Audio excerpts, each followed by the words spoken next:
Welcome to Freedom International Broadcast. We're gathered here today with the two other podcasters, Grace Assange, Quantum Nurse, and Hartmut Schumacher, Go Your Own Path. I'm Roy Collin from the Awakening Podcast. Excuse me. Our guest today is Peter Wilson. Peter was on my podcast episode number 148, and we discussed about kind of debt collection. So it's actually an episode that you should go in and listen to. I'll give a quick synopsis on Peter, ex-Royal Navy gunner, 16 years of age when he started. So, I mean, I know, I don't know how I wouldn't be able to do that at 16 years of age, but at that time, 16 was okay. Then he was a professional fighter and he had a gym, martial arts gym, for about 30 years. And just recently, you've passed it on, I think, to your son. Or Yeah. So to let him fight the fight, because both Peter and myself, and we've discussed it on our episode, we've both lost everything. And Peter lost over £1 million sterling in the space of a week, lost his home, his own home, and basically was homeless. And through that, realized that the amount of corruption that's going on in the world, that he must fight it. So, Peter Wilson, welcome to the show. Thank you very much. Yeah, that's basically the story anyway of what we went through on that. It sounds terrible, doesn't it? Yeah, but the beauty is you're very positive, and like I follow you on your YouTube channel and a lot of the stuff, and I just love your style because as you're talking about the things that are going on, you know, you're mentioning your dog and everything, you're staying in a very positive frame of mind, which I think is the most important thing, because when we go through debt and dealing with corruption, going to courts and everything, you go down. You know, you're not even connecting with friends and family. You're in your own self. And I think maybe just start off on that, the kind of mindset to try to stay positive. Well, you see, that's the thing is like I always look at it from a perspective of a fighter. Okay, so no matter what you're walking into, you have to have a complete 100% positive mindset. Right, you cannot walk into a boxing ring, right, or a cage and have it thinking, oh my god, I'm gonna get beat up here, you know, because you'll lose and you'll more than likely get hurt. You know, so you must have that mindset and be so focused. And I would say in a lot of ways, if you compare it to like being self-hypnosis, I would get into such a state where just like complete and utter calmness. Nothing would affect me. I couldn't hear anything. I couldn't like see anything apart from exactly what I wanted to see in my mind before I was walking in. And you got to imagine, you've got a few hours wait to go into a fight, and you have to really like control your adrenaline rush and everything. We actually sell self-defense courses, and a lot of it is talking about psychology and adrenaline and how to control your body, rather than, oh, this is how you punch or kick. I mean, that's nothing. Here is where everything is. It's all in here. Now you've got to deal with life in exactly the same way. So the way I do it is like it's a lot of meditation as well, but I do it in a way where I'll be out walking with my dogs. So I'm up like dead early in the morning. It's getting light now. It's usually dark when I get up. I get out down the beach or in the woods. I'm very lucky. I live right next to the coast, straight onto the beach or behind us in the woods, walking through the woods, and I'm meditating and I'm speaking to whoever it is that connects to me and protects me and looks after me, because there is something that does that for me. And they give me answers. They give me answers to things that I ask, and I get supplied, with help and spiritual help and guidance from whatever, and that's how I like look at the way of going through life. And it has to be done in a positive way, no matter what, because we're only here, right, in this, I don't know, let's call it a flesh suit, right, in the human form, but only for a short period of time. But this is not us. This is not our being. Our being is something else more powerful, and that we're going to be going on to other experiences once we leave this flesh suit. So, you can't allow things like simple debts or losing money or anything to like ruin the spirit, because if you allow that, then you can see what happens to people's spirits. Unfortunately, I've been through a lot of other people trying to help them, and that's why I get so passionate about helping people with these so-called debts, because you can see them on the brink of disaster on their life to be, I know that, like I say, we go on and we go on, but, they're going to stop this existence right now. And I see it and I deal with it. So that's why, I do like to get involved with it and I do get excited. But to me is like, you have to keep everything as high vibration as possible. So when I do my videos, no matter what's happened, with like, anything, because you get strange comments and stuff goes on. No matter if you put your head above the parapet, you're going to get shot at. Simple as that. And you have to take it as par for the course. So yeah, just go through it and make sure that you stay positive all the time, no matter how bad it gets. And there's always something that you can do, and always something more positive you can get out of it if you just learn from the experience. Absolutely. So I suppose, like, we're going to talk maybe on the trusts and everything, but maybe, we're saying claim your strawman. Maybe, because what I want to try to do today is we've got like seasoned people that follow us on a lot of the stuff that we've covered through, and just for those listening, if this is the first time you've listened to this, we've got a few people. We've had BB on, we've had Peter Stone on, and and they've also been on my show as well, covering different subjects. So to me, it's the most ones that has the most comments, the most positivity, the most that people are actually benefiting from. So maybe perhaps just explain the strawman for those that mightn't know about it. Okay, well, the thing is with well, people call it the strawman. Its real name, is the legal fiction. Now, this is created for you by, it's not even the government, it's the Crown Corporation when you were born. So, but they change your born or being born to what we call a birth.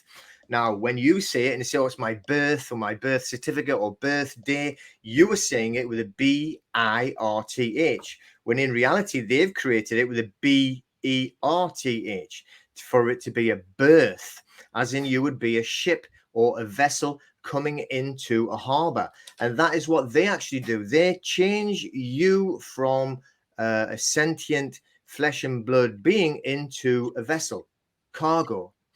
That's what they actually do. So they create it by giving you what is called the surname, and everybody thinks that this is their name, and it is not their name.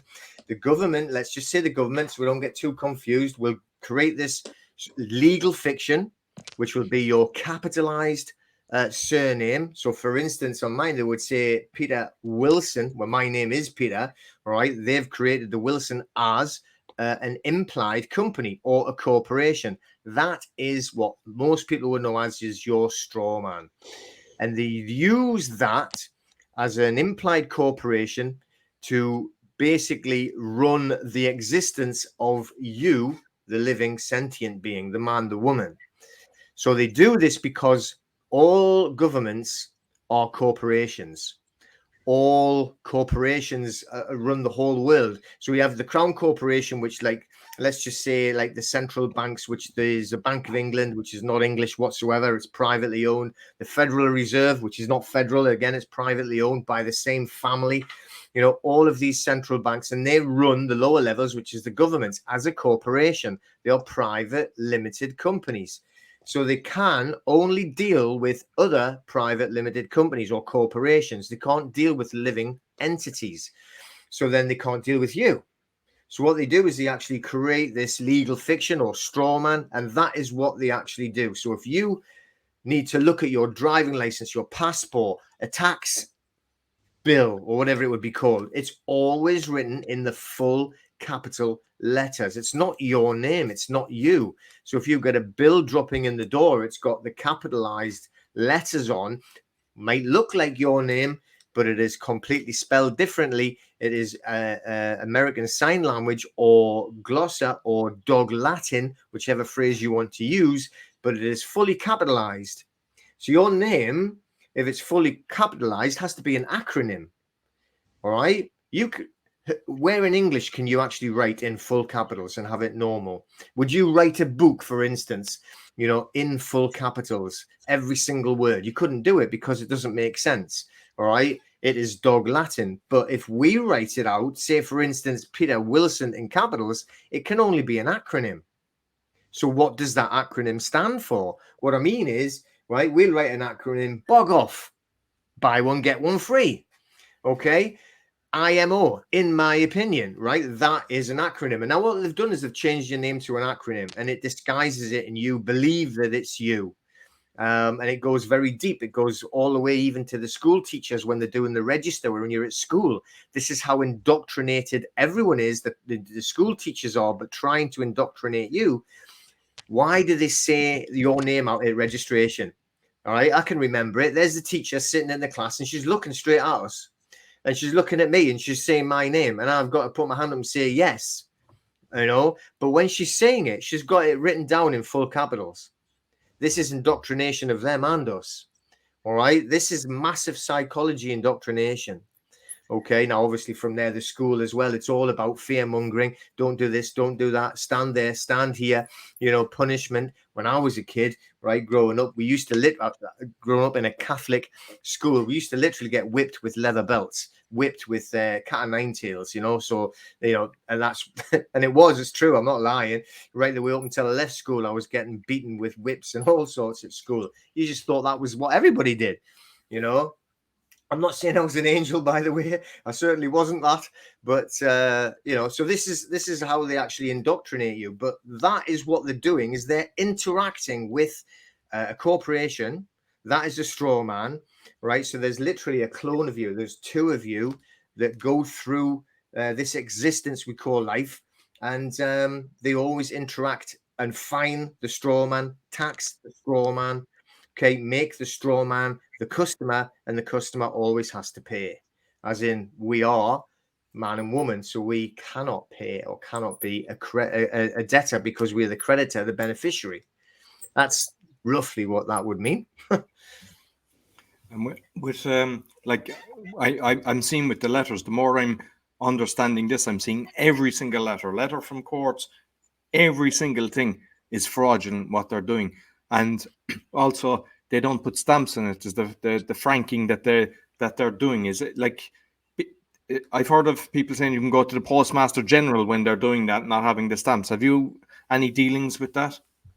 Yeah, well, funnily enough, I got two let's just say these things come through the door today, and you know, they've got a little window on them.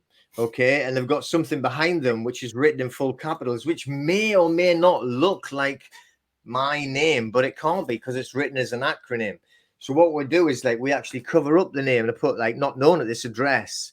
Okay, so then we're going to return it because there's no stamp on it, so it's not real post. This if they had wrote my name on the envelope, that would be easily challenged as fraud. That's why they make the envelope and put you inside, so you can spy inside, and then it's not fraud because they haven't written on the actual envelope. That's how they get around this fraud. And there's the other one as well. And we just stick that on, you know, like return to sender, you know, on there, because it's not my name. I don't know who that is. And somebody sure once told me if you open other people's mail up, you will get into trouble. So that's not mine. So I just have to return it. So that's, funnily enough, coincidentally, that was not planned. You know, I just have. And you just put that in the post box with no stamp or anything. You just basically put it into the local. Put it back in the post box. Yeah. You know, it's not me. Put the sticker over the top and send it back, and then they can deal with it. You know, so what would be their next step? I don't even know what it says in there. They're not talking to me, right? So we just have to play the game out and see what happens next. Yeah, brilliant. And I see there's some people that are doing the UCC one financial statement where you're filling that form online. What's your thoughts on that one? Well, I mean, I've actually done it, but for specific reasons. So I've filed a UCC one, but I've done mine because I'm actually dealing in the United States with the IRS about certain claims, getting tax rebates sent back, if I want to call it that. So because of that, I want to protect my being from my strawman name. So I've used the UCC one to separate it, so the IRS can see that and recognize that as being separate, and they do. Okay, because if you what I'm doing, the claims that I'm putting in, if you make mistakes, and I do know people who've done it and made mistakes, and you can get fined. So I don't want them to send a fine to me. They can send it to the Strawman, and he can deal with it. He can like set it off via their system, because that's all it is a system of currency. You know, it's not money. There's no money, doesn't exist. There hasn't been any since 1933. They took away all of the gold standard, nothing attached to it, purely a fiat currency. So, and that's what I'm dealing with on the IRS. It's just a fiat currency, but I did the UCC one because I was dealing in their jurisdiction, because their jurisdiction is in the United States with the IRS. It can't be, you know, you wouldn't get jurisdiction on the UCC in a UK or Irish court or anything like that, you know. You have to just watch what jurisdiction you're in. Yeah, because I've done it as well, and I was wondering, because I used to get bombarded with so many like bills or just them trying it on, and since I've done that, I'm not getting much, to be honest. There's nothing. It's all stopped, and I'm not sure, is it that or what, or the fact that like on some situations like the city, I've replied with the letter kind of basically show me the contract, show me the proof, and they kind of disappear, because a lot of the times we're afraid because it's the city or the government, and the reality is they're the most biggest criminals that are around. 100%, the biggest gangsters that you could ever meet, and you know they have such disregard for their own rules and regulations, you know, and that's the difference. But if you're looking at let's just say you want to get less hassle from the city, if you said, or you know, the government, your local council, or whatever it is, what you need to do is to look at the privacy, all right, or privacy, however you pronounce it, elements of things, right? So we have to look at ourselves as being alive rather than being this implied corporation, because they can only deal with an implied corporation. So what we do, or what I have done and what I help other people do, is to declare themselves alive. Now that might be crazy, right, or sound crazy, but if you look at the Setter-KV Act 1666, which is still valid and still written into the government website, gov.uk, right? And it states on there that you're dead. So what they did was, like, back in 1666, they had a Babylonian sacrifice. They actually set fire to the whole of London so that they could sacrifice it in this big satanic Babylonian sacrifice. The same thing when they were doing with the plague, you know, and thousands of people died. But at the same time as they were doing this, and they blamed it all on a poor guy called Thomas Fainall, who was a baker in Pudding Lane, all right? Probably never even existed, but that's who they blamed. And they set up the Setter-KV Act in 1666, okay, under this false flag of the Great Fire of London and the bubonic plague. So that declared everybody, they said, and this, even though the fire was only in London, right, they said it would cover the whole of England. We don't know who's alive, who's dead. We don't know whose property's burnt down and whose is still up. So what we'll do is we're going to take everything into a Setter-KV trust. So we own everything now, but we're only holding it for you in trust, and we will keep it until you come forward and declare yourself alive within 7 years. After 7 years, we'll presume you're all dead and you have no will, so the government or the Crown Corporation own everything. And that's what happened. And you know, you can go and Google it yourself, look it up yourself. It's still on the government website. So after 7 years, or at the age of 7, you're dead. You know, so you own nothing. You cannot own anything. And an easy way to prove it is just, if you think you own things, as in they belong to you and you're the property of you, say your home, for instance. Now I'm dealing with this right now because we're really heavily into helping people with trusts, but you don't own your house, your home. You don't own it. So if you think you do, go and have a look at the title deeds and you will see that you are a tenant on the land.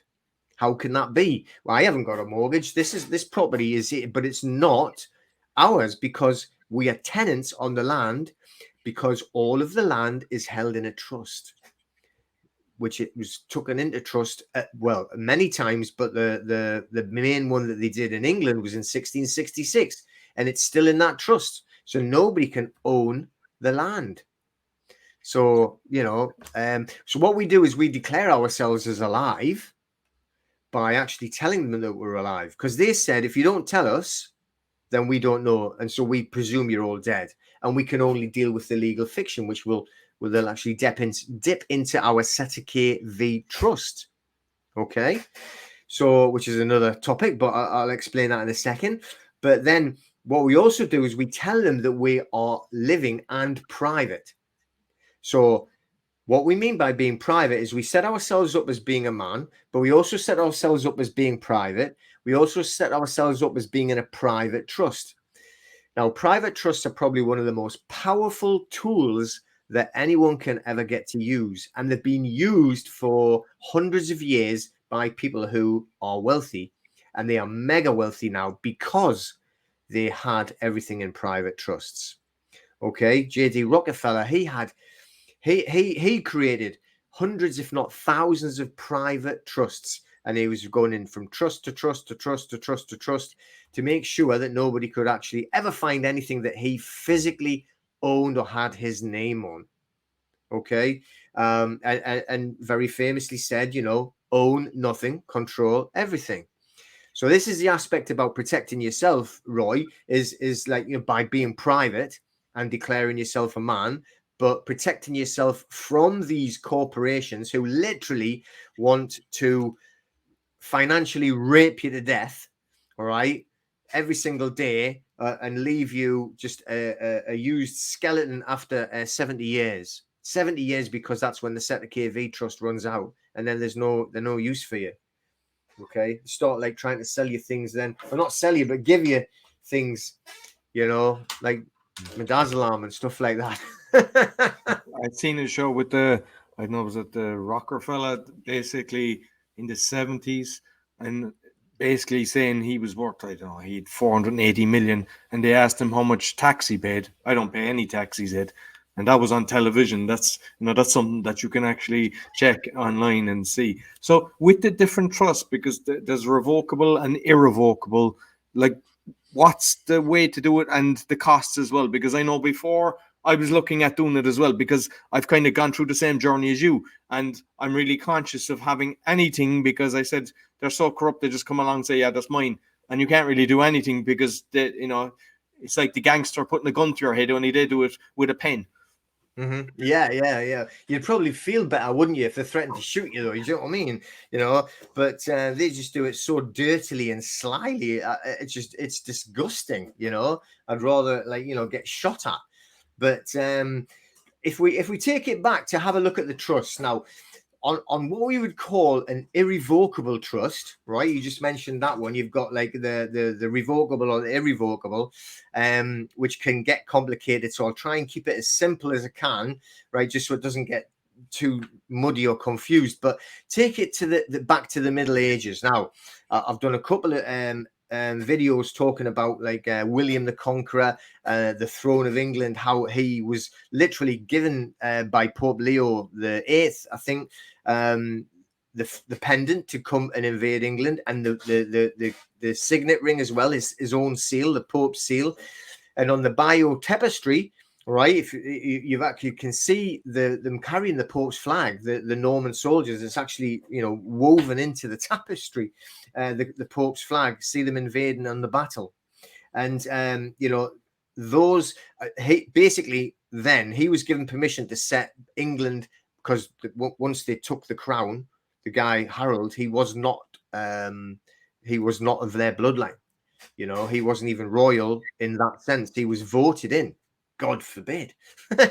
So anyway, right, once they actually put it back to a feudal side, so they took back the crown, they took back and protected the city of London. This is in 1066, they're protecting the city of London, which goes back to Roman times. And it's still in charge of the world now.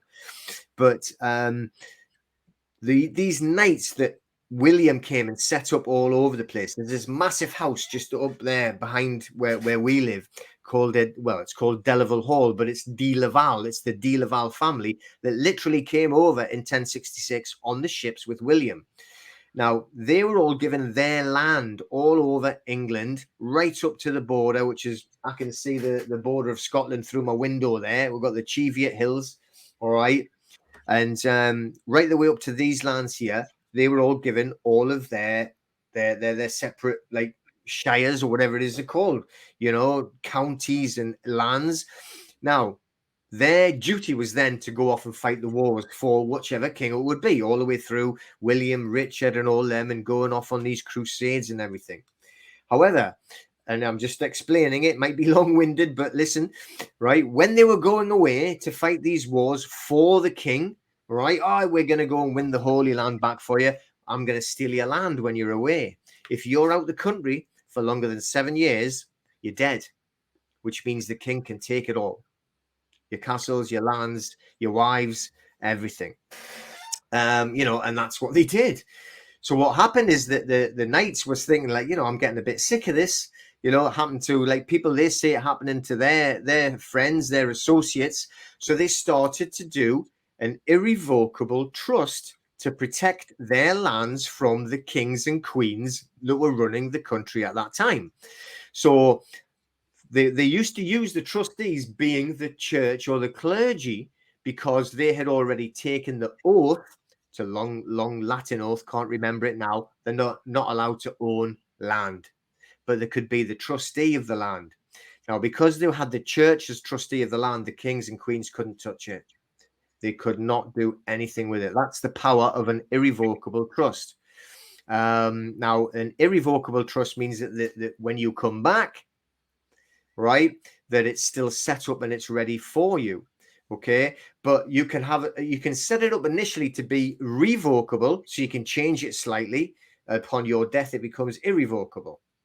All right, but these were common law private trusts. Now, every single trust ever since then, no matter what kind of trust it is, it's all designed on the principle of the common law private trust. Even you've got your statutory trusts now that will be tied in. You know, you've got like set up certain periods of time trust, but they're all designed with a let's just call it a template, right? We've got the template of the common law private trust. Still the most powerful trust that there is around, which is what all of the Rockefellers that we mentioned and the Rothschilds and all of these families coming down, you know, they've got everything in these common law private trusts. So the reason why they won't pay taxes on them is because on the common law, when I don't mean, like, you know, I hear people talking about common law being outside. Oh, I'm living under common law. It's just nonsense. But you set up a common law private trust. The law expressed in that trust is your law, common to I. And it's the law that you set up. And if it's set up in that way correctly with trustees, the beneficiaries, the settlor or the grantor that they would call it if they're in the United States, then it can be, if set up and expressed correctly, bulletproof, which has been proven over thousands of years. And which is why, you know, I try to tell people so many times, time and time again, you know, if you want to try and help yourself in this situation that you've been through in the last 2 years of nonsense, you know, protect yourself going forward, because it's not going to get better unless you actually get off your backside and turn it around and make it better by protecting yourself, by doing what they're doing. Go and have a chat with Tony Blair. God, he's got so much money. You try and find any of it. Right. The reason why nobody can do anything to him, no matter what they try and accuse him of, is because everything around him is all in a private trust, then in a trust, in a trust, in a trust. And with the craziness that's going on around the world, gas bills going through the roof, electricity bills, water bills going through the roof. Some people have their houses paid, maybe elderly, they don't have a big income coming in. So by having their property in the trust, it will prevent these utility fraudulent companies actually taking their houses from them. That's exactly true. Now, the thing is, and again, you know, I get messages and you know, emails and everything all the time and saying, you know, help me, what can I do? The bailiffs just come and put a clamp on my car. And I'm like, well, how does he know it's your car? Why is your name on your car? You know, and they're like, well, it's my car. And this is the thing, right? And we need to educate people, right, going forward, educating ourselves, and then educating our colleagues, want to call them that, but then families going down the generations. The reason why these people, like the Rockefellers and the Rothschilds, it wasn't an accident. Right now, I know that you can use the histories and stories and say that they were given this or were given that. Inherited wealth is the only wealth that will ever stick. All right. If you win the lottery, right, the odds say you win 10 million in the lottery, give you a couple of years, you'll have nothing left. You haven't got the discipline, you haven't got the skills, you haven't got the knowledge or literally the environment around you to help you do it either. So when we're actually playing, you know, like with our toy soldiers and stuff like that, when we were little boys, right, these people that had inherited the wealth were getting taught how to actually establish their trusts and move forward down the line to get ready to pass the wealth on to the next generation. These people are so wealthy now because the people before them were thinking about the next generation wealth, whereas people now only think about, oh, myself. Me. You know, it's like if I own my house, then nobody can have it, right? And I don't want anyone else sharing it, and I'm keeping it. I want my name on my car because it's mine, right? And that's how you end up losing it, by trying to keep everything. So that's why you need to bring up, if you take it back to, like, it's called a white man's disease, by the way, because they've lost the tribal community, right? By everyone in a community, say when it was like tribal, they all looked after each other and there was a community, right? And the community always thought, what will we do to help the next generation? We're not just going to go and eat everything and ruin everything now, because we need to look after the next generation. So they've just done that with wealth. So they did it all with trusts and then protecting them to move on to like the next generation. And I don't want to go off topic, but I mean, you see them, and the reason why they're all so obsessed with creating more wealth and more wealth and more wealth for generations to generations to generations is because they are of the belief that they will, and this is true, they will be reincarnated into that bloodline. That is their 100% belief, and that is why they do so many satanic rituals. It's all witchcraft and spelling to bring them back into that next generation so that they will be reliving in the same line of wealth. That's why they do it. So it isn't just creating huge wealth, or could never ever spend it, you know, in 100 lifetimes. They're thinking of it, they want it in 100 lifetimes, and the next 100, and the next 100. Okay, but these people that we've got surrounding in the communities, instead of being linked together, they're all individual. So they have their name on their house, they have their name on their car. So the bailiff will come along and say, you haven't paid your gas bill, right? You said utility, so say gas bill. So right, so it's got this nugget turns up right there with like absolutely no personality, you know, it's just like, and he comes in and he sticks a clamp on your car because it's in your name. All right. Well, it's not your name anyway. It's your legal fiction's name. So he's put it on the car, boom, and he's got the clamp on. Right. I mean, there's many easy ways to get the clamps off, but let's just say most people don't know it and they panic, and then they end up having to pay them to get the clamp off. Right. But even worse, if they've actually put a charge onto the property. So what I mean by a charge is, if we just do it in America, it's like a lien on the property. So they put they're like the first right of the. So if we can go back, because I'm looking at, because I've even tried to get a trust done here, and it's like nobody's able to. They're all kind of walking away. Solicitors like, and I was looking at in America, there was a guy explaining a lot about it. And is there a way that we can like have a template or something? Does it have to go through the legal route with a solicitor, or can a trust be done with a community? Have you kind of figured out the easiest and the most cost-efficient way of doing a trust? Mm-hmm. Yeah, well, you know, we've actually got a couple of different ways. We do have, right, let's call it a template, but we've got a system in place now, and I've been working on it for a few years, and we've set it up now so that we're going to be launching a website very soon. And the website will be set up that you can actually just go in and you can say, well, I want to go and just by this trust, this template, so that all of documentation and the products will be inside of the website, but so will all of the videos, the tuition or educational videos, the tutorials that will teach you step by step what you need to do with this part, what you need to do with that part, how you do this part, how you do that part. So it takes you step by step all the way through. Okay, so that's what we've been creating over the last 2 to 3 years. Now, if anybody has got, like say with that, when I lost that money, the big money that, we had a portfolio of properties and they were on different places all around the country, even abroad, you can, if it's too complicated for you, you can get what we call a bespoke trust set up for you by a trust expert.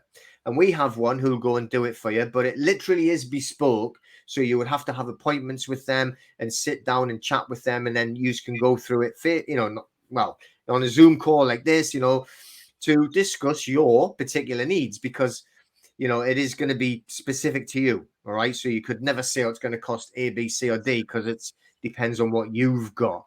But we have got the trusts. They've been ready for ages, but I've just been getting it so that I can get the videos to match the documents, so that you can watch the video with the document in front of you, even if you're just using your pen to write it out before you do the full document. But remember, it's going to be lawful documents, not legal. All right. You don't want to be legal. You don't want solicitors. You want it to be in law. Okay. Because it's going to be a common law, private trust. That's exactly what it's going to be. So you have to. It wouldn't be once you do it. I mean, obviously, because I know there is a lot of work. So obviously, you've spent a lot of time. But it's something that once you pay and get it done and get the right advice, it's not something that you have to continually renew and do something else the next year. Obviously, if you've got new property come into it, but if nothing changes, it's just valid as it is. Yeah, there's no ongoing yearly cost for a trust, is there? No, not at all. That's the thing. If you get a statutory trust, and which will not be as powerful, and you go and do it with a solicitor, what you'll do is you'll actually pay the solicitor every year a trustee fee, and they'll usually set themselves up as the trustees, or at least one of the trustees. So and they're going to charge you a fee for maintaining it, and that's it sitting up on the shelf, this little file, or normally now in the laptop and doing nothing, and they charge you an annual fee for taking the space up on the hard drive. But in reality, once you've got the trust set up, and obviously you follow the directions and you do it properly and you express it properly, you can express it publicly to be private.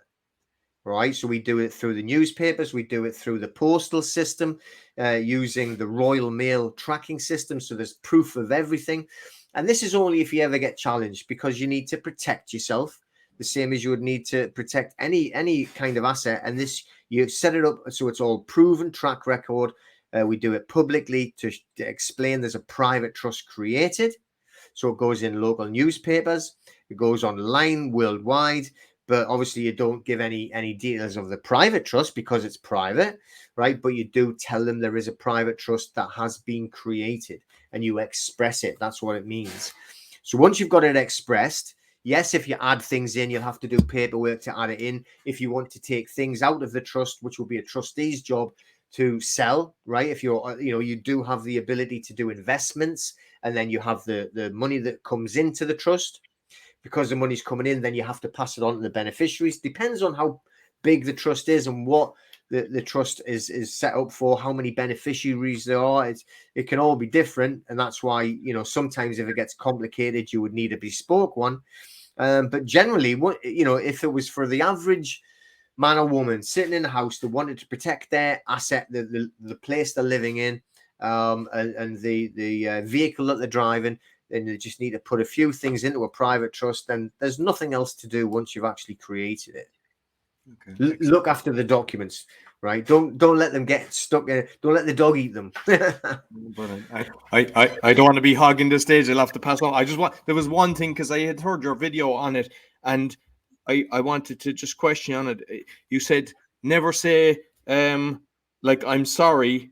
say forgive me, and I just what you might explain that when you're is that regarding a letter, when you open a letter, when you're saying you say Well, forgive me as opposed to I'm sorry. well, first of all, if now it's about a legal thing or a lawful thing. Okay, legal and lawful being different. But if you're going into any kind of situation, you say I'm sorry, it's like you're basically admitting responsibility for everything. Okay.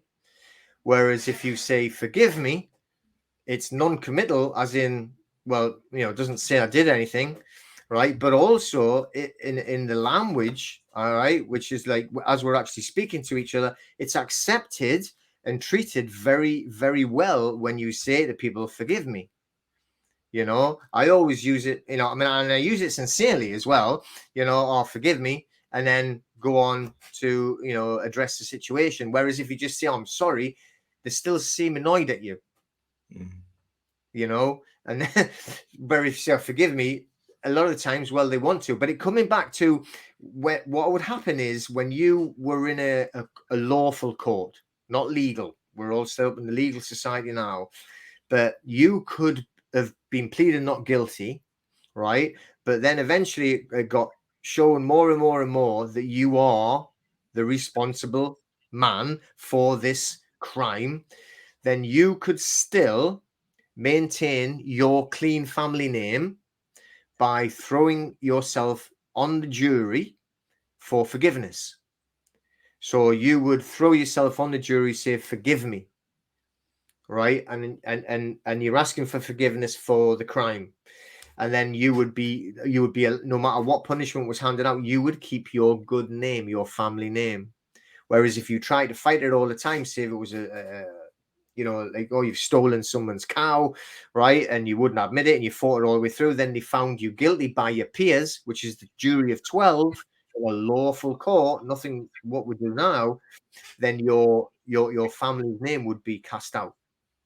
And then everybody coming after you would always have that bad name, So to ask for forgiveness, that's where the term comes from. But so we're asking for forgiveness, but it's also a very nice way of approaching it in language. Okay, excellent. And I know that Hartmut, because he'd mentioned it earlier, he's having internet problems, so hopefully we get him back. But I'll say to Grace, forgive me for hogging the stage, and I'll pass it over to you. No, it's all good. It's all good. It's because it's as Peter, you said, it's a massive topic, and just like health and other things, each of us need to keep hearing it, and it seems like the last 2-3 years are like the fertile time to learn and unlearn things. And let me continue with that words, because I am attracted with words, and words really, if we pay attention to it, there lies there in the words are the lies and the truth. So thank you for teaching that, and for anyone and everyone else who have taught that, like you. And I also think that even before we can even step up to claim, um in United States, I think there's a movement also called claim your American status. So it, and then they're claiming the strawman.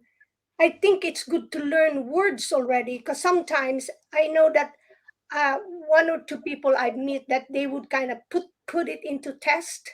So when a police officer like stop them, they're able at least to have those words, proper words, so that when they are confronted, then they get hold of themselves, and those words become like powerful.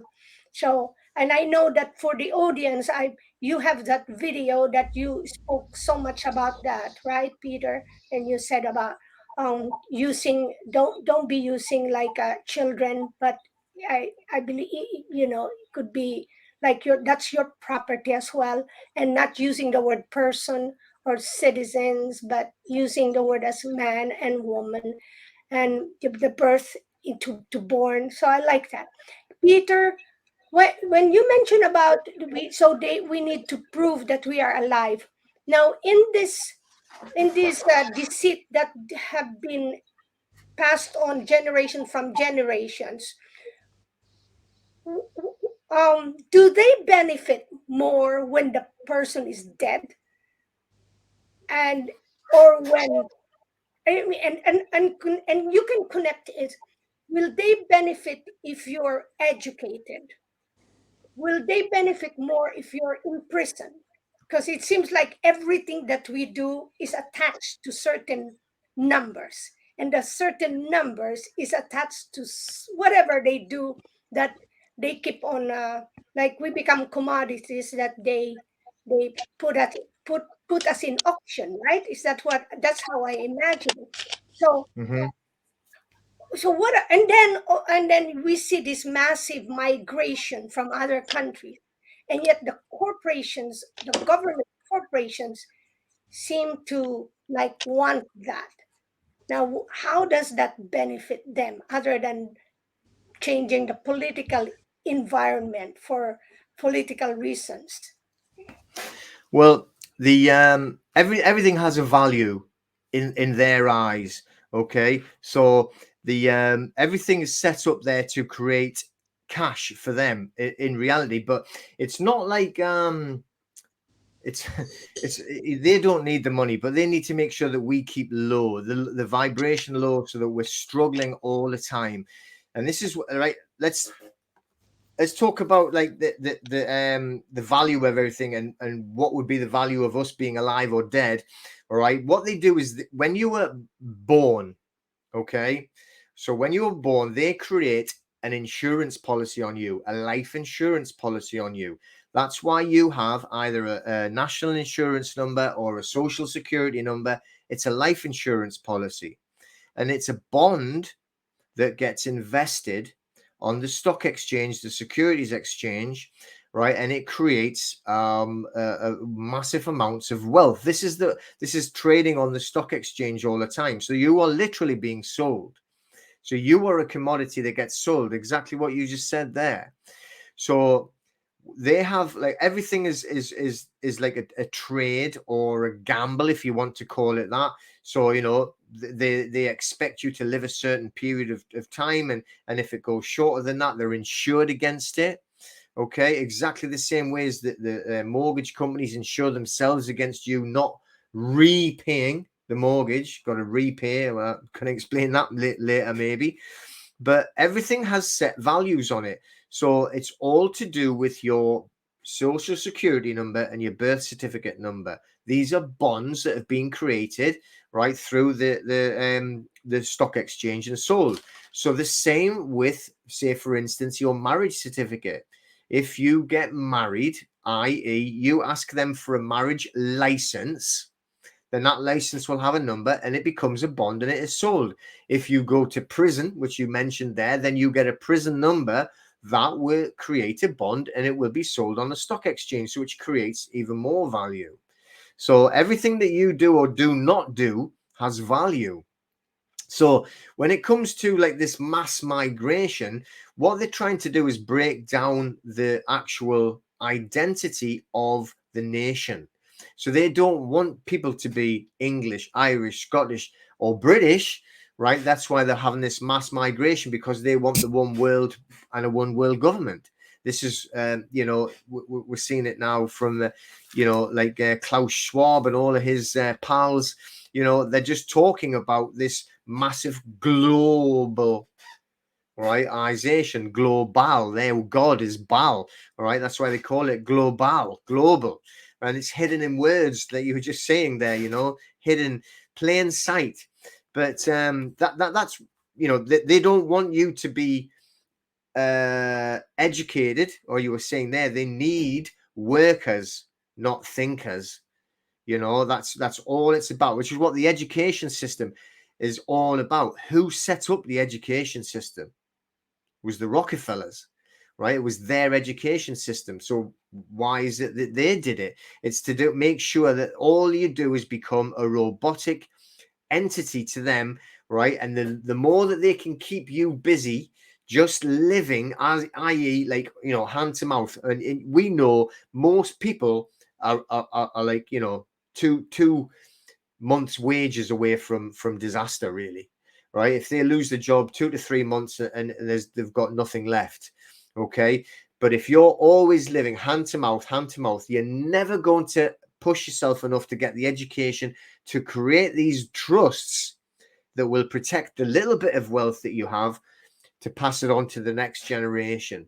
Okay, so that's what it's all about. They need you to be uneducated in every aspect, all right, and to be so busy trying to survive that you'll never look outside of that tunnel vision of survival, just getting through the month, getting to payday. All right, and that's why they just keep going, and that's why you have your football and your rugby and your sports, bread and games. Keep them occupied, bread and games and work. And then they're not allowed to think, and they're not allowed to get educated. And then we don't get further forward in life, find out about how to protect ourselves with trusts, and then be able to pass it on for the generation that's coming after us. Oh, and since this is happening now, it seems like we who do not try to wake up or learn what's being offered right now. And I say offered because it more than ever, again, as I mentioned before, this many spokesperson and like you and other people, other men and women have been speaking about it. So we ourselves can take the responsibility, because what's happening is we let the whole situation hypnotize us already, instead of okay, wake up. And I remember that it's been that the concept of unipolarity has been being forced to us, instead of being multipolar, coming from all different backgrounds. And so is this happening all throughout? And this is for my Filipino people and for Asian people. Is this happening all throughout the world? Like, I'll tell you, Peter, I come from a region in the Philippines where I remember fully that if you are born in this province, all of us have the have a same letter for our last name. So now I know that it's it's easy to trace like that. So it's easy to monitor. So yeah, we have letter A from my city, then another from letter R from another province. So it's very interesting the way they did it. And you did mention that when they send people of knights or other men and women who worked for the corporation of colonizers, when they went to the Philippines and of course to other countries, they divided the country and say, okay, this is yours, this is yours, this is yours. So that's really what happened. So how would really the people benefit once they claim their strawman? Is it just the fact that they can save some money, or maybe not to keep themselves crazy working all the time? Or is that beyond, because this evil oligarchs, they've been doing it for generations, right? Generations. So it's more than just, I think, physical body, which you did mention. So speak to me about about beyond going through the claiming our physical bodies. Mm-hmm. You see, it's funny that you should say that, because talk about the Philippines and with the colonization, because I know I'm quite connected to the Philippines through the martial arts. I've done a lot of Filipino martial arts, be like Cali, or a screamer, using the weapons and everything. We still have them. Still have a lot of weapons actually, that we use all to do swords and everything, always training in that fashion. But one of the conquistadors, that you could call him, was like Ferdinand Magellan, right, who actually invaded the Philippine Islands. It was about 1500s, 1530, something like that. And you got to remember, he was, I think he was Spanish, and that's which is why there's a lot of Spanish language in the Philippine Islands. But they had landed there with guns as well. Remember, gunpowder and everything. And he actually, Peter, excuse me, they came with guns and cross. yeah, exactly. And they had a massive battle. I think it was on Mactan Island, and that was with one of the major chiefs, which was like, I might not say his name correctly, but like Lapu, and he actually killed Ferdinand Magellan and all of his men at the Battle of Mactan.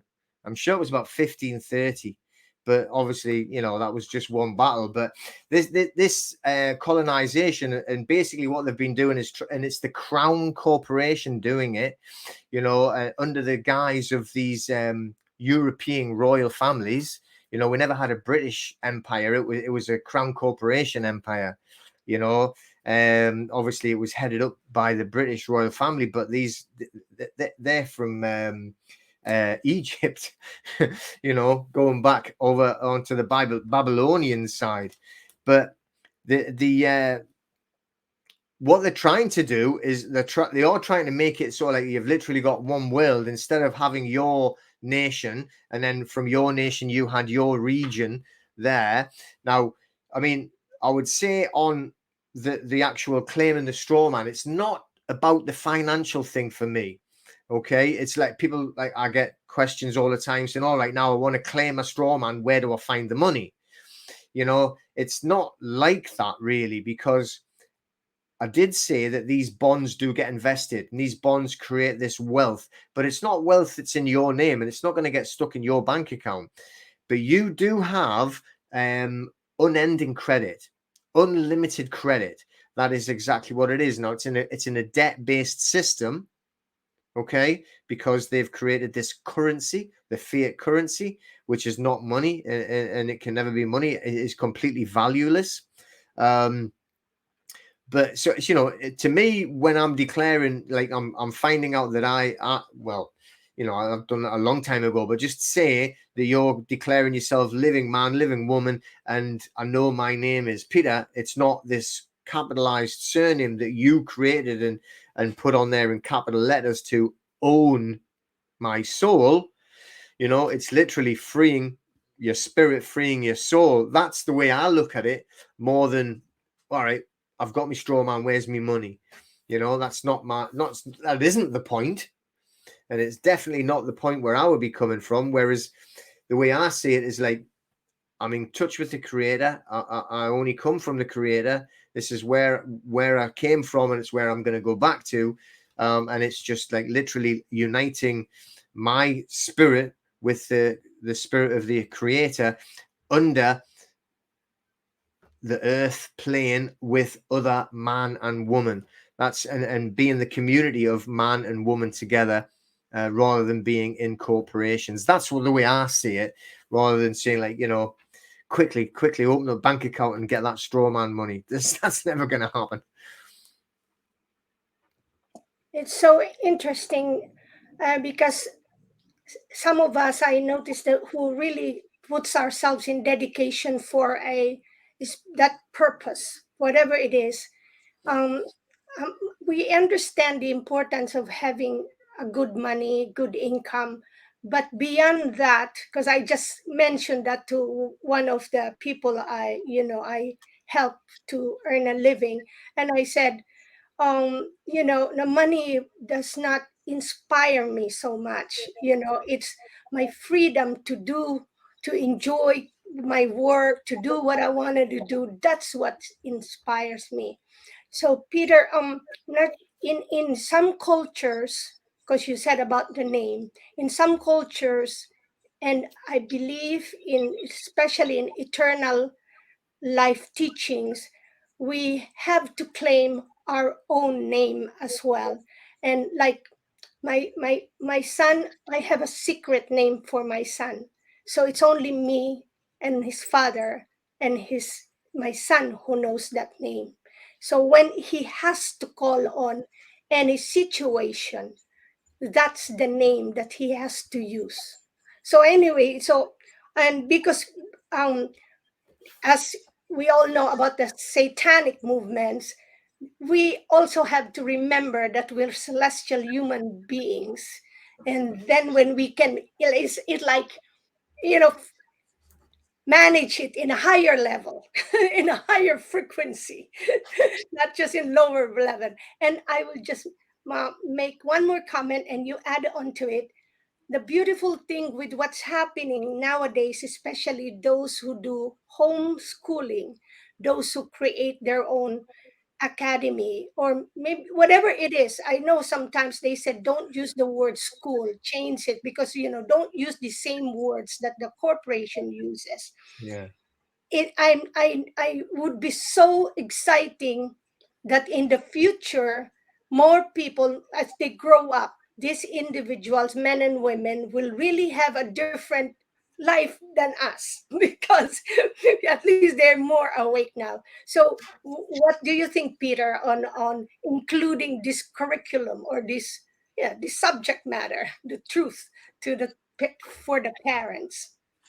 100%. And the thing is, very recently, only a couple of weeks ago, we actually like gave our gym over to our son so he can continue running it.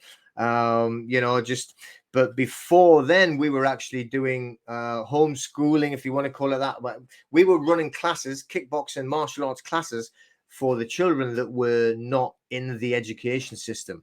So they would come to us for their exercise and their physical education. Well, I mean, we did martial arts with them, but it was all about building up that physical body as well as the spiritual. But that type of education, it's what they should be doing. If you had a real school, and if they'd said, well, look, let's go back to where I always like to look at, say for instance, like Native American, like tribes there, where they would have the children. They're going to teach them how to find water, clean water to drink. They're going to show them how to get shelter so that they're going to not be protected from any elements, and they're going to show them how to have food. Okay. Now, if you have water, shelter, and food, then you don't need anything else.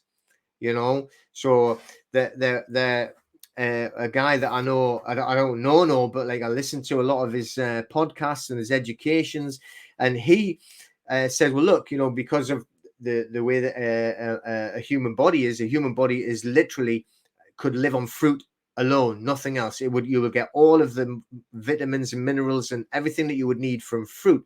So he's saying if you could actually set up an orchard with, like, say 4 or 5 different fruits, and that's all you did was plant the fruit, and then that small orchard could be your whole life. You would never have to work. You would never have to worry about where the next meal was coming from, because it is on a tree. Because it's your orchard. You live in the orchard. Then, if you needed some shelter, then you could cut one of the trees down to make the shelter, and then regrow the next tree. We were just walking through the town, and looking at all the trees, and the town's got hundreds and hundreds of trees in. All along the sides of the roads, got the avenues up here, and there's like hundreds of trees, not one fruit tree anywhere. So when I was like a kid growing up, they always had what they called Blackberry Week, which was in October. And I had a week off school, and everybody would go out around the whole country, and they would all go blackberry picking. So they'd all go all the blackberry bushes, and this is across the entire country, and would all be picking the blackberries, and then everybody would be a big celebration of like blackberry jam, blackberry pie, blackberry this, blackberry that, everything. You can't find them now because the councils have destroyed them. These were all wild fruit growing along the sides of roads, growing in forests. They've been shredded and destroyed. Why? It just makes no sense. Again, it's more control. But that is the type of education that we should be looking at, finding out how to go and find food, finding out how to forage. So I mentioned we live on the coast, and I had a friend come up and helping with some electricity work. And he was an expert forager on the coast, and he was showing us all the types of seaweed on the rocks that we could go and eat, and they're totally edible, and you could live just off eating the seaweed, So I'm not sure. It doesn't smell very nice, but I think once you've cooked it, it may be okay. But I mean, it's available. And this is a type of education, not only the education on, you know, like what you said about, you know, the legal fiction or Strawman, but, you know, but definitely about the connection with the creator and the spirituality and lifting the vibration and lifting the love. And then also showing them, you know, how to actually find your own food rather than, you know, having to go to a shop or a supermarket. We should ban supermarkets and get rid of them completely. Go back to either little shops or foraging outside in the forests and along the coasts. But that's the type of education that we need to do. That's where it should be going. Thank you, Peter. We may be doing this like snails, very slowly, but sooner or later we'll get there. The turtle, sooner or later we'll get there, as long as we do one little step. And we'll be good. And thank you for everything that you do. And Peter, thank you for sharing your martial arts day. I was learning Kali, but I stopped for now because of the mandates of mask. When the mask is off, then I'll go back. And so I'll pass it on to Hartmut.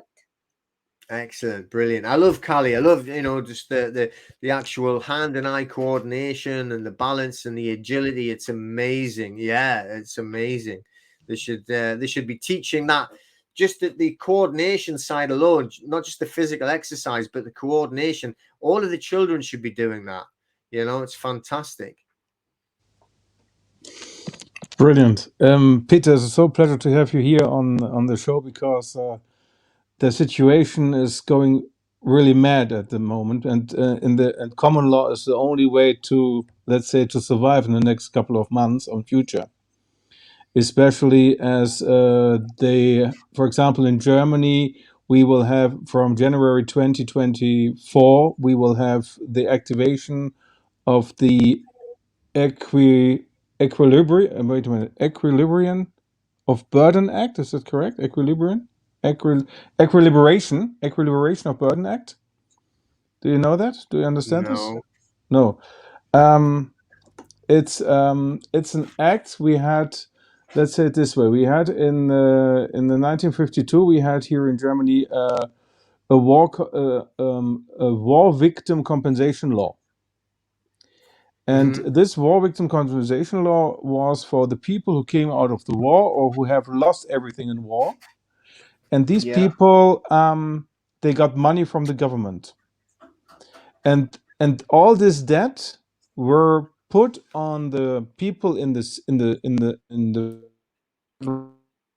everyone who had more than 15,000.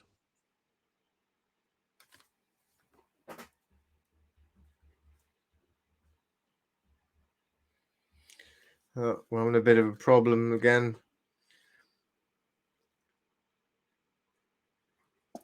How about Peter? Just go ahead. Whatever you need to share with us. Well, yeah. I mean, what is it else you want me to talk about? Private members associations. You might just mention that, the private members associations. You might touch on that. Yeah, definitely. I'm going down actually to a meeting with some people. I think there's different groups that are literally linked across all of England or the UK, all about community. It is about like the there being freedom and common law, and it's they want to set up their own communities that have got their own schools, if you want to call it that, but it is going to be their schools, not in the state system. So they're going to set up private schools. Now we're going to do that by having the private members association.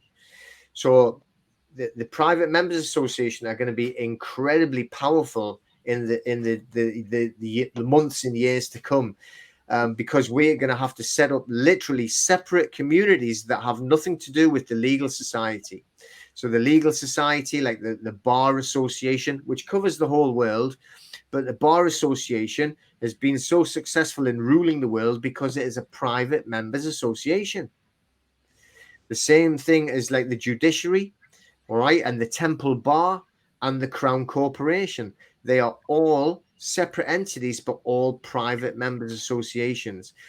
That means that they cannot be interfered with by laws, legal associations, or statutes, acts and statutes from parliaments, no matter which part of the world they're from. That's what makes them so powerful. which is what we are looking to do, to set up private members associations where you can have your own education facilities for the children. Literally, you can have like a, let's just say a food production business, like an orchard or something like that. Then you can actually trade on a private contract between you and your private members on private contracts, that it's just an exchange between each other, which the legal side cannot interfere with, and there will be no, for instance, taxes or sales taxes or any interference or even manipulating, saying you're not allowed to sell that type of fruit. It has to be this color and that shape and that size, and taste like this, and it has to have tons of insecticide on. Which is what they're doing. This is how they're running the world in Europe, and so that is very important as we move forward on the actual private members association. So are we back? I see Hartmut's back. Yeah. Yes, I'm sorry. I have here in Germany, I have internet problems. I don't know why. Today is horrible. I'm sorry. Yeah, what I'm also talking about is the Equalization of Burdens Act. And this act means that, for example, if for example, the war victims got the money from the government, in that moment, all the people who had more than 50,000 mark on the account, everything was split 50-50, 50% for someone and 50% for the government. The same was with the real estate. They have to pay mortgages of 50% of the real estate from 1952 or 4 till 1979. And the interesting thing is, in 2019 in Germany, they have changed this war victim compensation law in social law, in a social compensation law, and now there is the possibility that, for example, victims of vaccinations, victims of refugees, and all these people will be paid by this Equalization of Burdens Act, which will be activated with this law again. So in 2000, so there will be a very big expropriation coming from 2024, and this will not only be in Germany, this will be in the whole European Union. And my question is it possible, or is it the best way to have a British private trust and to put all the wealth of someone in the European Union in a British private trust, or has it to be in the according to the law of the country? Well, the thing is with a trust is literally universal. Okay, you can have a common law private trust. Now, the essence of a common law private trust is that it will not get affected by acts and statutes, because that is not law. You have your own law inside a private trust. So it's a private trust, and it can only be governed, if that's the right term, but it wouldn't be governed. It can only be questioned in equity, not acts and statutes. Now, the thing is, what you have to do or have to bear in mind is, even if we're in England, and you've created your trust, and there's your trust. Now you can put your property or your interest in the property into a private trust. So that would protect the building, your building, say your home. Okay, even though they have the land deed as you were a tenant on the land, you can actually put your interests in the home in a private trust. It would make it very difficult for them to try and take from you in any way. So if one of those acts come along, what you've just mentioned, where I'm presuming they would take 50% of the value of the home to pay, because they're now coming from a foreign country because of the war, all right, then refugees are going to pay that money to, but it would not be able to affect your property if that was in a trust.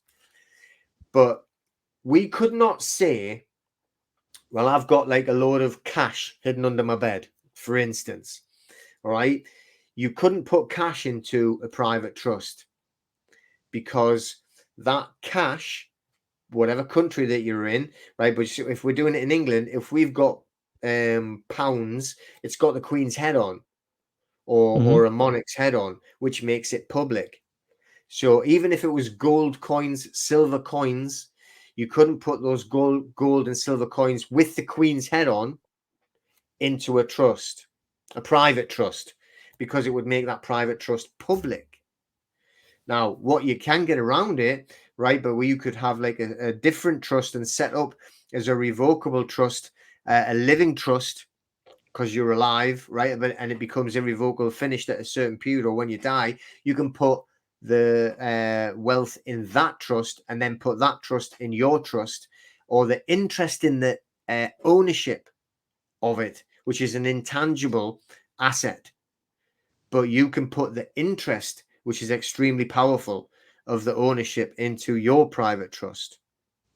So I think it's like complicated, right? But that would, if you had the expression, right, which you would have, like, if you've expressed it in the correct time and said that this private trust has been set up yesterday. Look, it's in the newspaper. Look, I have my, well, whatever, the German, mailing, stamping and everything. It's there. There's the proof of it. There's my file. There's my pack. There's all the evidence. And this is all of the assets that were expressed into it. There's the proof. You can't touch it, and you go into the only court, the highest court in the land in England is the Chancery, which is equity. And equity trumps all law. Interesting. And what you said also concerning the coins, is it better to have bars instead of coins? Because in bars you don't have any. So if you're having bars or ingots, then they haven't got like a monarch's head on, because it's all about jurisdiction. So we're talking about, if you were in England and you have the Queen's head on, that is the United Kingdom jurisdiction. So you're actually turning it into a United Kingdom trust. So you've actually lost your privacy. So you can't put public assets in a private trust. I see. Okay. And let's say it this way. Let's try to be practical, because the problem is we have many people are used to live as the person as a strawman, so they work within the system. So the problem is they have also to be prepared to live out of the system, because let's say it this way, in a very short time, you only will get money on the cash machine when you have a QR code very soon. Yeah. And this is a resolution from the European Union, from the European Council. This is the resolution 2361, which will be established, or which will be presented in July 2022. And so, on the one hand, we are in the system, and it's quite difficult to. It's like a vessel to change the direction, because we have to get out of it, because otherwise, with QR coded cash machines, you are completely lost in the system. So you have to exchange. You have to create something separately, and you have to establish the private trust. And the question is, what would you suggest? What would be the first steps for people in order to get in this direction? The first steps you got to do is obviously is try and realize who you are. Okay, so realize, because everybody is so indoctrinated that they just go straight to the person instead of being the man or the woman. Right? As crazy as that might sound, everybody goes to the person, and they speak that way about, like, I am a person, or this person. Well, you don't get that kind of person, and they keep saying that word. Is to realize that you're a man and woman. Then declare yourself living in the private, so you can actually declare to your government, I'm alive, I'm not dead, and I'm living in the private. All right. Then set up a private trust. to put yourself, and you can put yourself in a private trust because it's all about property. What is proper to I? Property. Okay, so my body, my eyes, my DNA, my fingerprints, my body fluids are property, proper to I, and they are all in a private trust and cannot be touched or interfered with by anyone without my or the trustees' permission. Okay, so then is like you're literally going to have to find communities of like-minded souls that can think the same way, feel the same way, is to set up their own communities where they could be trading with each other without a QR code. All right. So, I mean, this is what I can't remember if you had come back on or not. I was saying I'll have a meeting next month down in the middle of England, and it's about the communities are coming together through across the whole country and how we can turn them into private members associations that are outside of the legal society, because it's just a society that was set up, a fake fictional society. It's not real. These are not laws. These acts and statutes are literally rules of the corporation, rules of the company. And I don't work for the company, so I don't need to follow their rules. Right? Acts and it's an act for an actor. It's not real. It's fiction. By setting ourselves up in private members associations, and you can interact with fellow-minded individuals, like-minded souls, then you can have your own society, and those societies can be private as well as free. Now we've got groups that we're talking to. I've got a big meeting next month, and it's like about how to grow your own food, about taking the kids away so that you're going to give them a correct life to lead rather than being indoctrinated by school teachers that want to teach them filth in schools. That is what they're talking about. And these groups are actually going to be setting up as well what they call their own peace force. So where they're going to be keeping the peace, where you will be trained as a peace officer, knowing how to actually help keep the law. Not legal. We don't care about legal. We're not interested in the legal society or the bar. That is a satanic, fake, fictional body. We're only interested in the living, and we're interested in the law, and they're interested in the creator and how to come together and form those private societies. That is the way forward. And that's the only way that we're actually going to be able to get through what the legal society have got planned for us, be it the European Union, the Crown Corporation. It's all the same. They're all the same groups. They're the same people. They're all intermingling and working with each other. There's no difference between nations at all when you're talking about them people. It's very interesting. So the people have to understand that the common law is above the sea law. Is that correct? So Yeah. and this is the highest law in question mark what we have on this planet, because the sea law, and then there comes several other laws, and also the NATO statute, and then, for example, at the bottom we have, for example, in German the Grundrechte, the rights, the basic rights in Germany. Yeah, but at the end we if you tell yourself that I am a man and I am a woman, in that moment I completely get out of the system, also from the sea law, and which is the law of the Vatican. Yeah. So look, if you look, right, and we have the pyramid. Okay. So we have the creator. The creator is on the top of the pyramid. This is the creator. Whatever you want to call it, God, Allah, Buddha, whatever. I just say creator, it covers everything. So the creator created man in his own likeness. So we are here, right underneath. Okay. So from there is man and woman. On the top, the only thing above man and woman is the creator. Everything else is below. And that's every other law. Even common law, it's below man, right? Because it's the law where we would have it from the 10 Commandments, for instance. Thou shalt not kill, thou shalt not steal, but basically no harm. Okay, so that's where that is the law, no harming. Okay, and underneath them you could have, like, governments are down here. So we had like man, or creator and then man created society, then society to live created a government, and then the government created public servants, and then the public servants created maritime law. And this is down here. So we're already up here. This is the reality. This is the reality of it. The fictional side is what they've done, and they've got man here, and that they're on top, and it's not right. That's Interesting. exactly what it is. Yeah, from this kind of perspective, it's more really a spiritual. It's a spiritual battle. 100% spiritual. You know, I mean, it's all about the creator, and he created like man in his own image, and then like he gave like man dominion across the planet.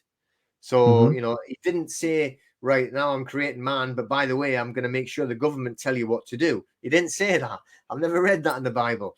You know, it's like they created man, and he gave man dominion across the earth, and then we created everything underneath us. So they are the servants. They are public servants. They are there to serve us, or they are supposed to be working for us.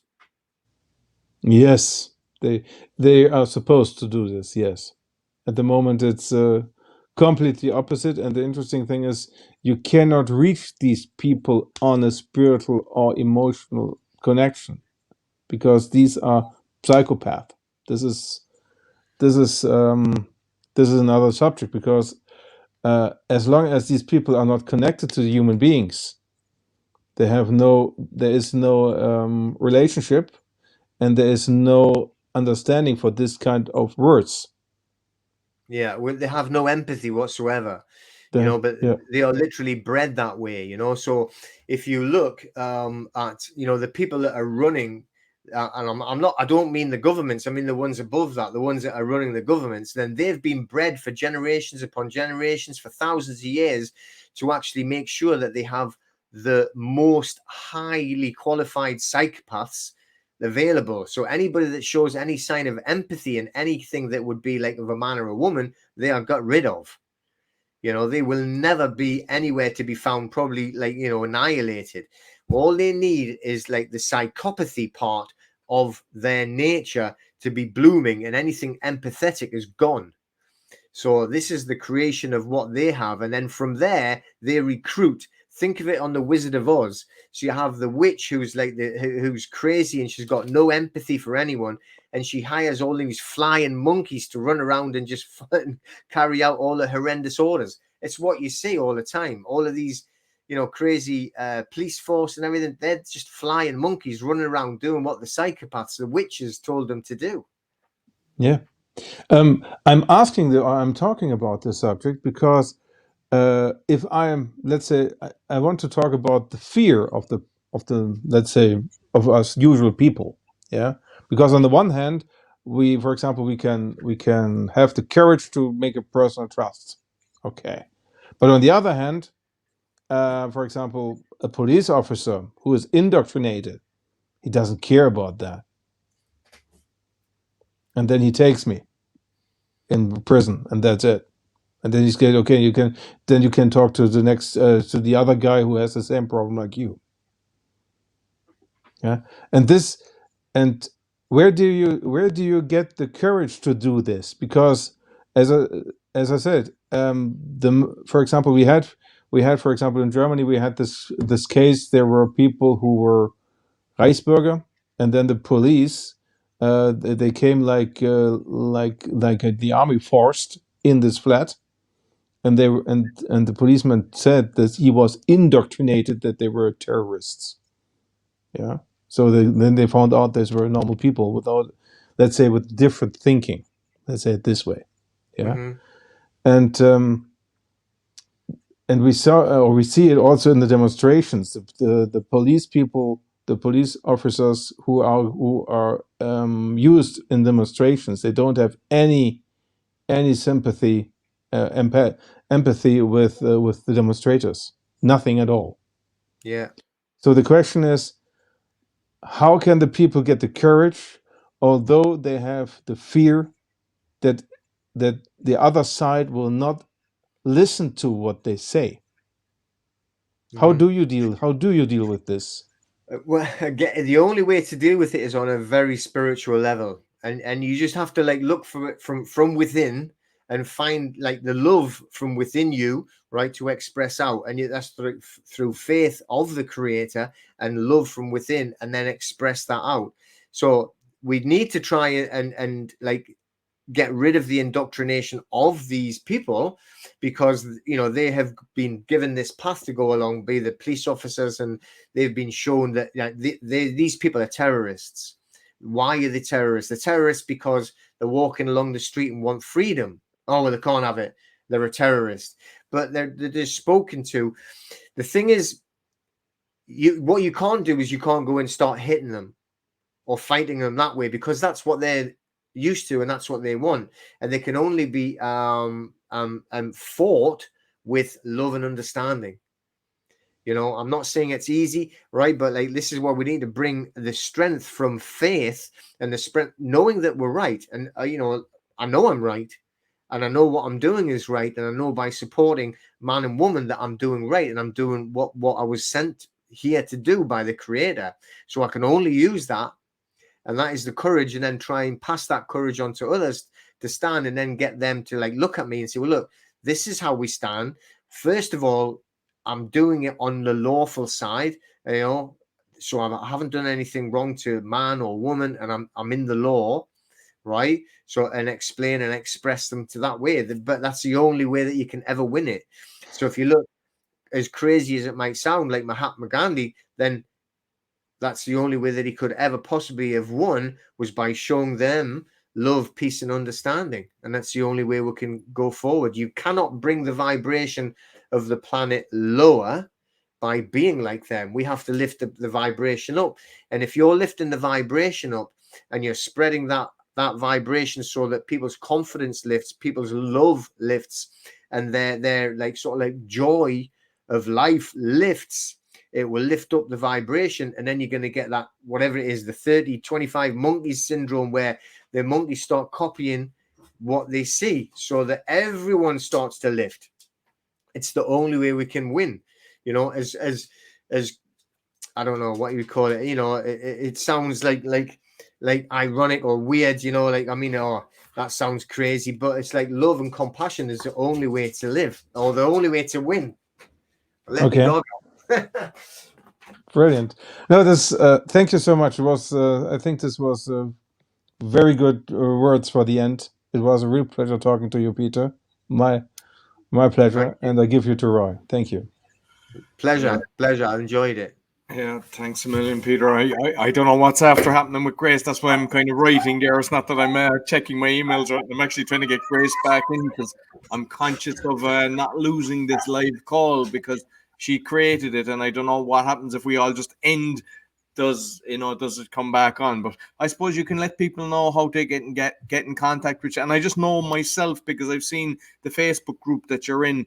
It's one that's actually very helpful for people, because I see the support that's there and how people are helping each other. So you might just tell the different places where people can find you.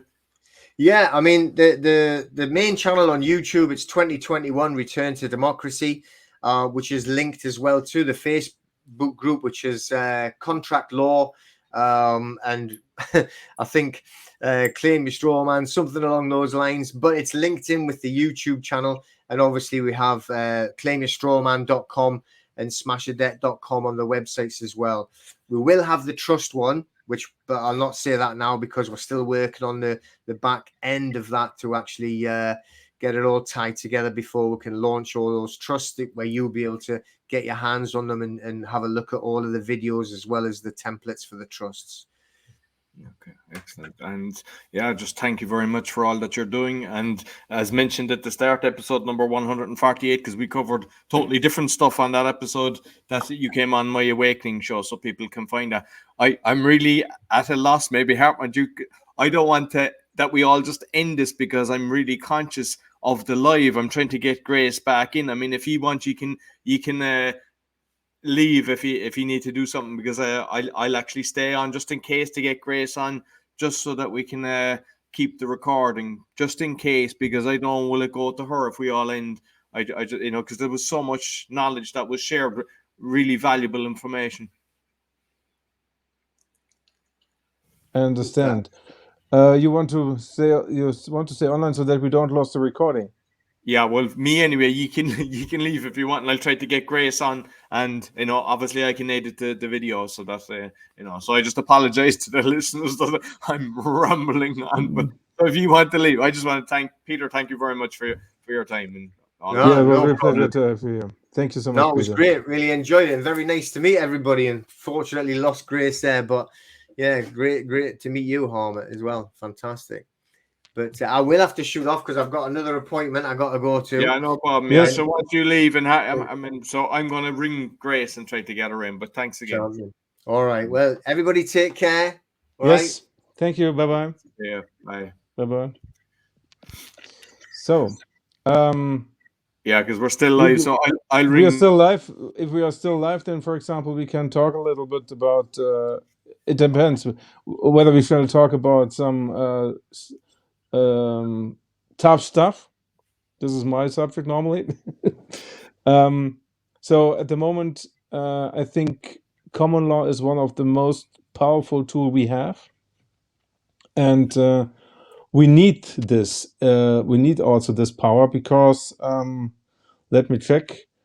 I discussed it a little, for example, about the European Council Resolution 2361, which will be presented as a law that in July 2022, in which the European Union want the EU COVID-19 certificate for, let's say, they want to use it in order to give us the freedom to travel. So in that case, they have the intention to establish cash machines which will work with QR codes, and in that moment, it's not possible to get any cash in the bank anymore. And the Belgium is already installing them at the moment, and they have the intention within 18 months. I don't know when this date will start, but within 18 months to delete all cash money. Yeah. So as Peter said, we have to establish our own communities. We have to establish our own system, also our own money system. Money system is maybe not the right word. Maybe exchange. What you said is actually very valuable. Is the one not to use the coins, but to get the bars, because the bars. Yeah, because it's not related to the country. And I mean, they've been pushing that for years with the try to get people not to use the cash. And yes, they're also, I'm convinced they're behind the crypto as well, because they're like, I know we're both involved in that, and I have the crypto podcast, but because they're constantly pushing it. You got senators talking about it. They're really, and when they're telling you to do something, I always say buyer beware, because every time they're asking us to do something, they're never doing it for us. They're doing it for them. They do it, of course they do. And also, for example, in Germany we have here an Australian guy who has a YouTube channel. It's Bernie from Australia, and he made a very interesting YouTube video in which he stated that all employers from Australia have to establish a digital ID certificate until September 2022 for themselves, which will be registered in Geneva. And if you don't have it, you will have you can pay a fine up to 1 million Australian dollars. Up to, yeah. And this is so doesn't matter what's going to happen. And for example, also concerning the question whether there will be a, let's say, forced jab or not. Yeah. The interesting thing, for example, in Germany is we had here our government made a decision whether whether we shall have the forced jab or not. And the interesting thing is no solution got a majority, but let's say from 590 parliament members, more than 500 vote for not stopping the forced jab. Yeah. So it will come. The question But is, because I'm sure there was a thing going around recently, but the EU, so you could kind of object because they were trying to have this passport. I won't say the name because I don't want it to affect this, because we can put it on more channels. But basically, apparently it got approved. And I know that there was a lot of people trying to actually write in and object to this, and it wasn't accepting it. So even though they were kind of saying this is an open platform on the EU, write in and give your objection, there was people trying to do it, and it wasn't able to register. But I saw just a day or two ago that they're after approving it, apparently.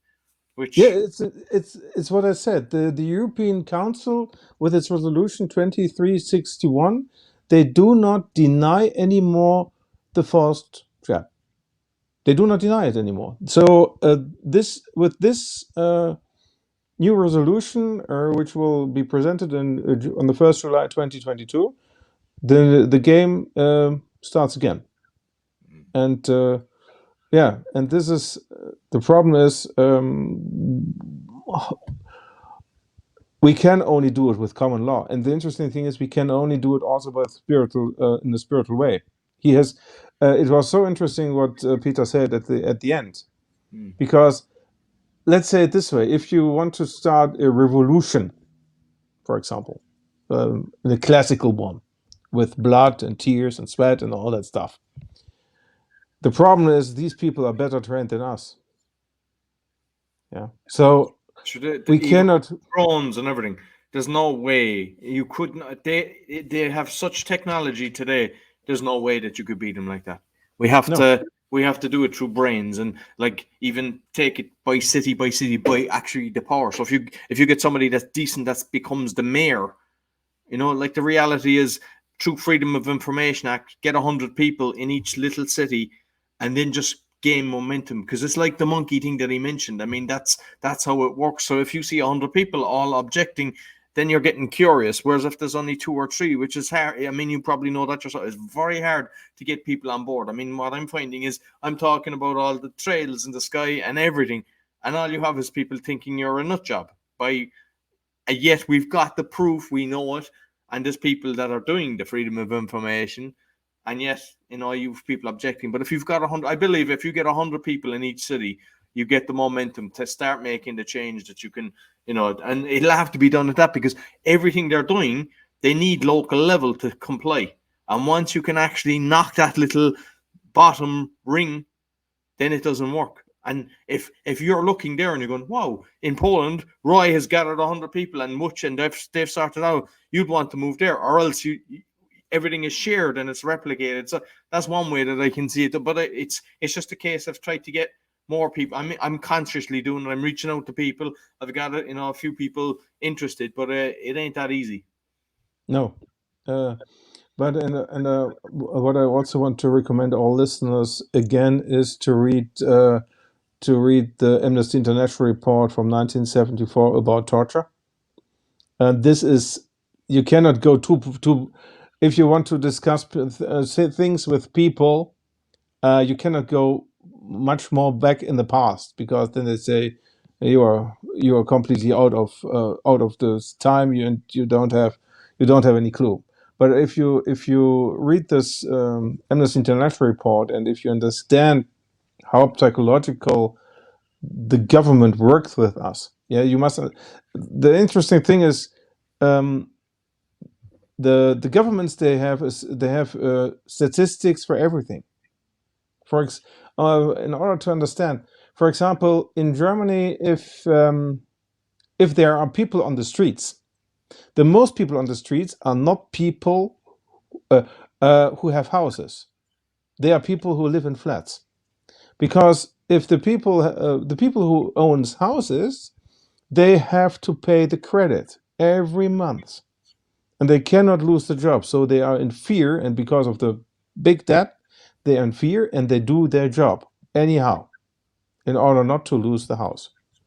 So for this reason, the German government knows exactly how many how many houses have to be built in specific areas in order not to get any riots. Yeah. So, and this understanding is important to see the clear picture, and also to understand also why specific people don't go on the street. Yeah, it's a psychological warfare. Interesting. And that amnesty thing, you might send me the link so I can put it in the show notes. I have to look it again. I will do.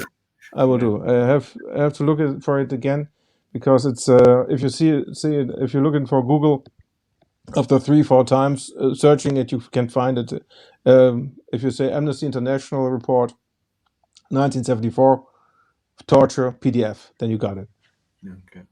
Yeah, it's and everything is mentioned there. It's also very interesting to see, for example, in Greece, there was this military dictatorship from 1960s to 1974, and the interesting thing is, this dictatorship was only won by the media, because the media was so fast presenting the truth in the newspapers, faster than the government, the military dictatorship could react.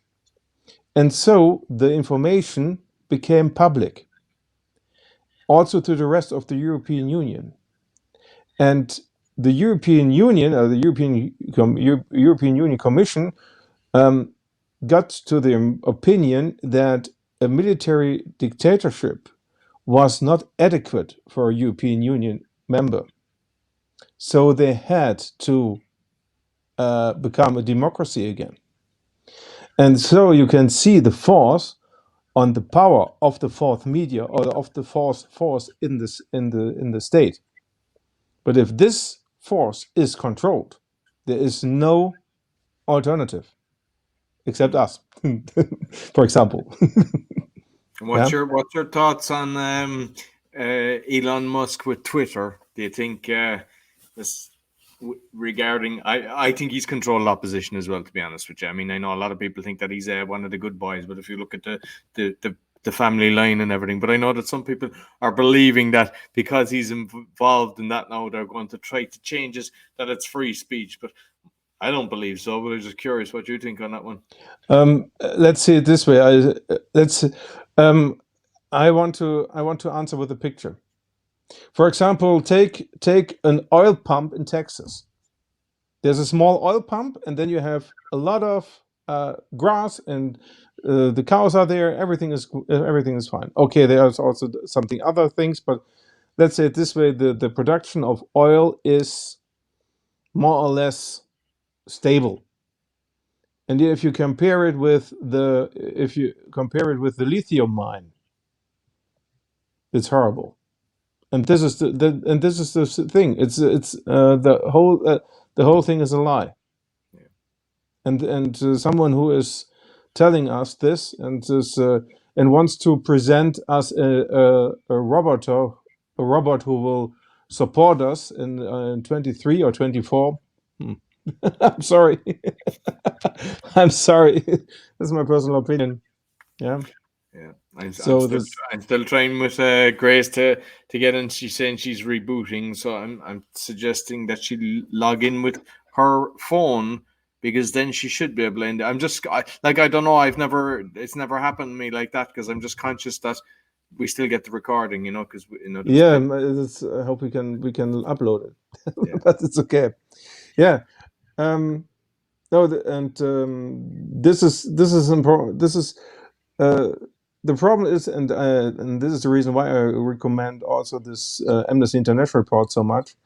It is very important to understand what happens to people who have whose will is broken. Let's say it this way: it doesn't matter why your will is broken. If someone forced you to do something what you don't want to do, and they finally get it done, your will is broken, and the people who forced you to do it, the torturer, becomes the new leader of the victim. and the victim is protecting the torturer and thinks that his behavior is good, and then the victim becomes the next torturer for the next victim. So I'm telling you that because if you have a lot of discussions with people who got already the jab, think about that. Yeah. And be aware about that, because it can be, there is a possibility that there is a betrayal. Let's say it this way. Yeah. And that's kind of a known fact. What you said there is like through the years, that's how it behaves. Like there's been plenty of cases where people that were abused, they actually respected the person that abused them, and it's the exact same in this kind of situation. And unfortunately, I mean, you've seen it. I mean, unfortunately, we're seeing families fighting among each other and neighbors and everything. And yeah, I Yeah. liked Peter's pyramid analogy because we all know everything's inverted. It was nice the way he actually Yes. done it. That was beautiful. That's absolutely beautiful. And the idea is to how to start with these things and to establish a private foundation for someone else, for yourself. Yeah. It doesn't matter if you let's say it this way. You don't need to. Of course, you have to go public any once time. But if you start to think about it in your personal private environment, and then to think how to establish it officially, that's the beginning. Every day, one step. No, exactly. And I mean, like with all the stuff that I'm putting out, and I'm seeing there's thousands of people looking at the BB one, looking at the Peter Stone, and even the Peter Wilson stuff as well.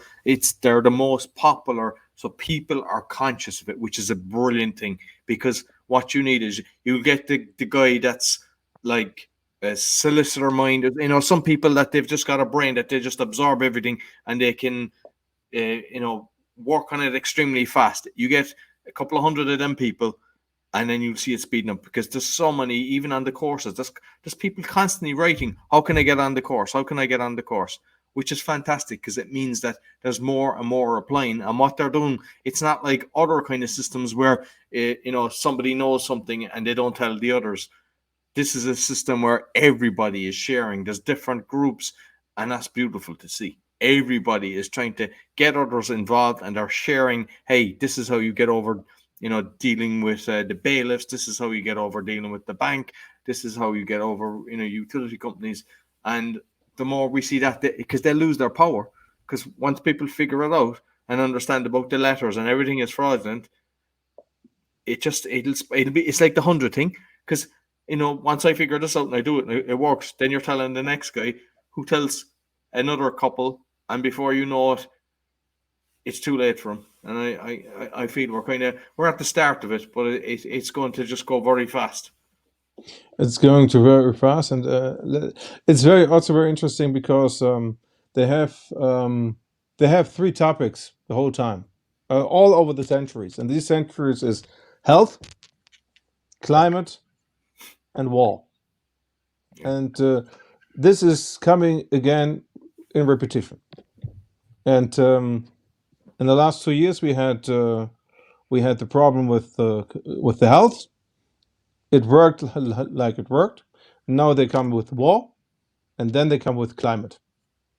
Yeah. For example, in Germany, we don't have only a minister for economy. We have a super minister for economy and climate. And the interesting thing is, we don't talk about, let's say, scientists and we expert, but we talk about health economists and climate economists. This is very interesting. This is a very interesting word because it's a subject with its lobby. Yeah.